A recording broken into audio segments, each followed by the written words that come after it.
Imagina só resolver um dos maiores mistérios da vida. E não num laboratório super moderno, mas num jardim bem simples, nos fundos de um mosteiro. Foi exatamente isso que um monge chamado Gregor Mendel fez, usando ervilhas. E hoje a gente vai desvendar a primeira grande regra que ele descobriu.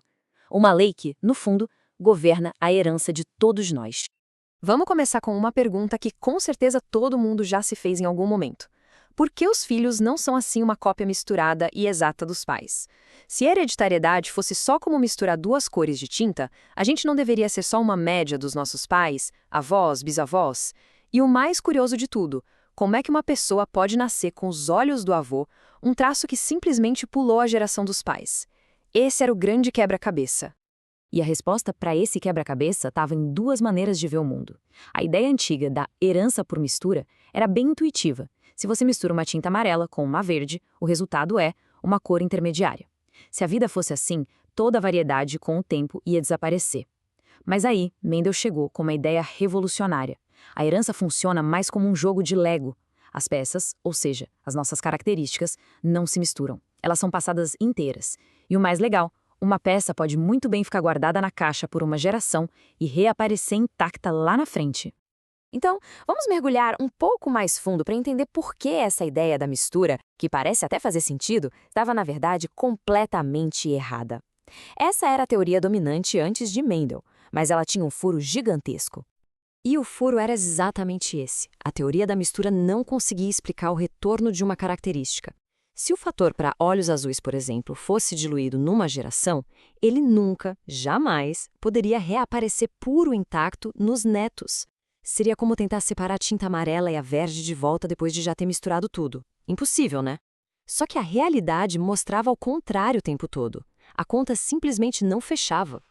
E é exatamente aqui que entra o nosso herói improvável, Gregor Mendel.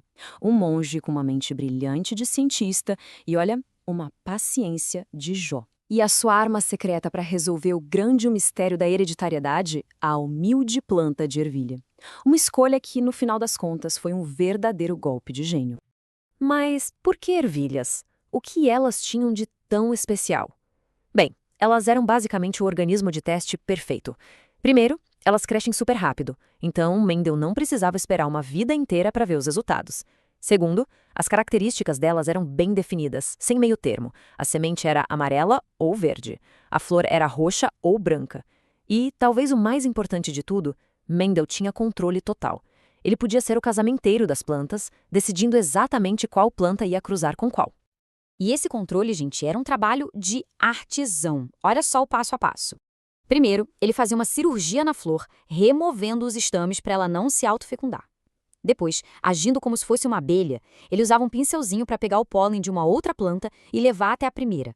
Era assim que ele garantia quem era o pai e quem era a mãe de cada nova semente. Um controle absoluto. Com o método todo amarradinho, Mendel estava pronto para o seu grande experimento. A ideia era simples, mas as consequências foram gigantescas.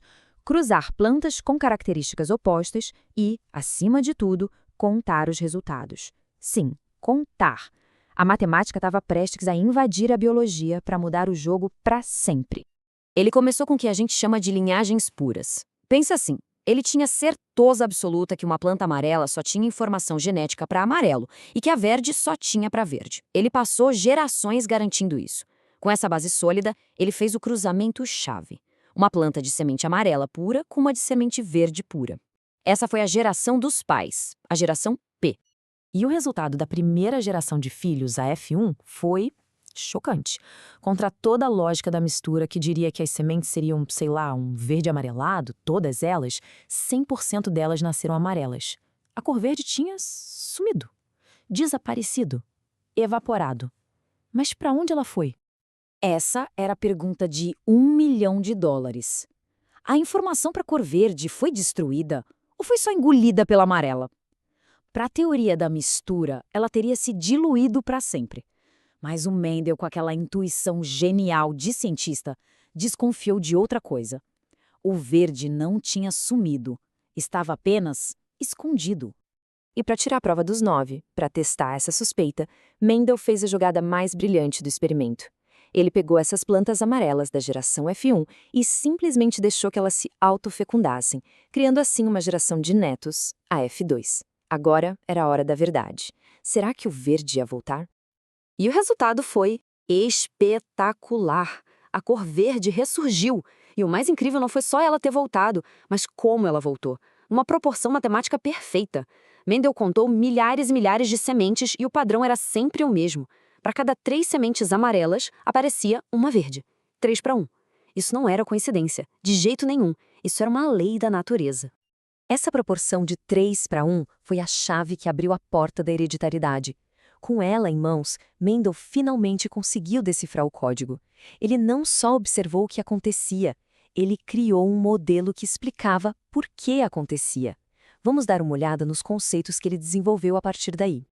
Primeiro, Mendel sacou que algumas instruções genéticas eram mais fortes que outras. A instrução para a cor amarela era dominante.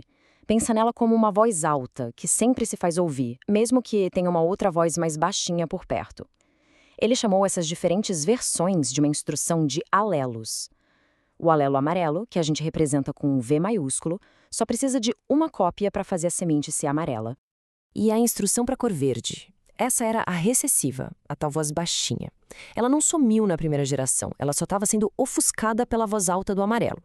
Para a semente finalmente ser verde, ela precisava receber 2 cópias dessa instrução recessiva, uma de cada pai, e claro, sem nenhuma instrução dominante por perto para abafar o som.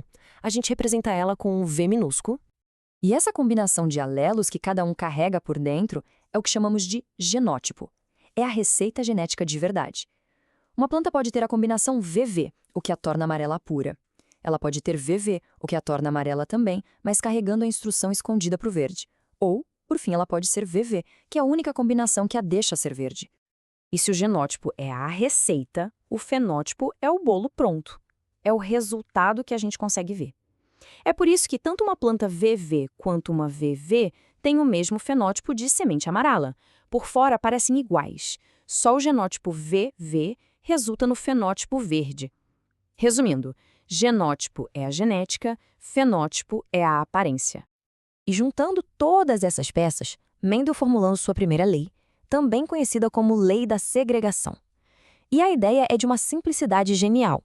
Mesmo que uma planta tenha 2 cópias de cada instrução, ou seja, 2 alelos, na hora de passar a característica para frente, ela só passa uma cópia para cada descendente através dos seus gametas. As 2 instruções se separam, se segregam, durante a formação do pólen e do óvulo. E este slide, com o famoso quadrado de Punnett, mostra direitinho como essa lei da segregação explica a proporção de 3-1. Olha só, as plantas F1 eram todas VV. Então, metade dos gametas delas carregava o V maiúsculo e a outra metade o V minúsculo. Quando a gente cruza todas as possibilidades, o que a gente tem? Um resultado VV, 2 VVs e um VV. Ou seja, 3 chances de ter uma semente amarela e apenas uma chance de ter uma verde. Tá aí, a matemática por trás do mistério. A proporção de 3-1 não era mágica, era pura probabilidade. O trabalho do Mendel foi, sem exagero, uma das maiores revoluções científicas da história. Só que, como muitas revoluções, ela começou em silêncio. De uma forma quase inacreditável, o mundo científico da época simplesmente ignorou o que ele descobriu. Como a gente vê na linha do tempo, Mendel publicou as descobertas dele em 1865. A reação? Nenhuma. Silêncio total. A biologia daquele tempo não estava preparada para lidar com tanta matemática. Ele morreu em 1884, provavelmente achando que o trabalho de uma vida inteira tinha sido em vão. Foi preciso esperar até o ano de 1900, 35 longos anos, para que o mundo finalmente alcançasse o raciocínio daquele monge e percebesse que ele já tinha desenhado o mapa da hereditariedade. Então, para a gente amarrar a grande ideia, Mendel nos mostrou que a herança não é como misturar tintas, e sim como distribuir um baralho de cartas. As cartas, que são os nossos genes, são embaralhadas e distribuídas a cada geração, mas elas nunca perdem sua identidade. Essa mudança de uma herança fluida para uma herança de partículas é de verdade o ponto de partida de toda a genética moderna. E isso tudo nos leva a uma última reflexão. Se um olhar atento a um jardim de ervilhas conseguiu revelar uma lei tão fundamental da vida, o que mais será que ainda está esperando para ser descoberto nas bilhões de letras do nosso próprio código genético? O trabalho de Mendel nos ensina que, às vezes, as respostas para as maiores perguntas do universo estão escondidas nas observações mais simples. A jornada para decifrar o livro da vida, com certeza, continua.